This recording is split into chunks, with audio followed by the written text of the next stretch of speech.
Nah, waktu gua mau upgrade PC gua juga sempat mikir tuh, apa sekalian gua ganti casing aja gitu ya, gua upgrade secara looks-nya supaya nggak cuma dalamnya aja yang gacor, tapi dilihat juga enak gitu, enak dipandang di mata. Tapi singkat cerita, gua dapat kesempatan buat kerja sama Deepcool-nya langsung, dan gua di-provide sama mereka casing CH260 ini beserta CPU cooler AG400 digital. Jadi intinya CH260 ini bisa dibilang CH160 versi lebih gede, karena dia juga bisa masuk motherboard MATX. Kebetulan motherboard gua pakai B550, which is motherboard MATX, jadi bisa langsung pindah ke casing ini. Nah, Deepcool CH260 ini port bawaannya udah ada USB-C-nya, plus ada dua port USB 3.0 juga sama port audio jack. Terus untuk CPU cooler AG400 digital ini sebenarnya straightforward aja. Dia cooler yang nempel ke CPU gitu, dan ada dynamic indikator buat nampilin suhu sama CPU usage. Dan dia ngedingininnya juga cukup oke sih. Kayak misalnya ini gue lihat suhu CPU gua pas lagi ngerender video 4K di Vegas Pro bisa stabil di 60-an derajat aja cuy.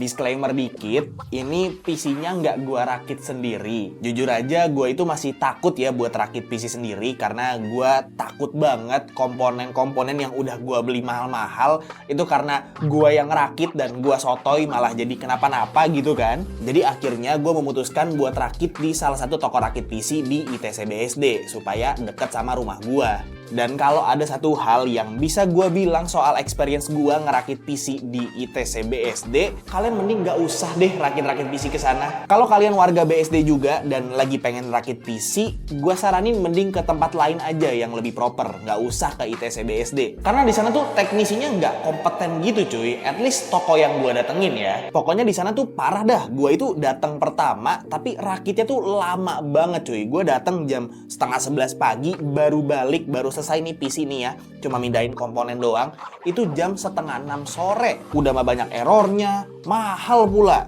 Bayangin, nih gue cuma mindahin komponen dari PC lama ke PC baru gue, sama ganti VGA, sama nambah RAM, nambah SSD, itu bayarnya 500.000 cuy. Ya masih untung sih PC baru gua ini setelah ngelewatin proses rakit yang lama dan agak questionable itu masih aman-aman aja. Walaupun jujur cable managementnya agak jelek, tapi untung karena casingnya full item jadi nggak terlalu noticeable sih.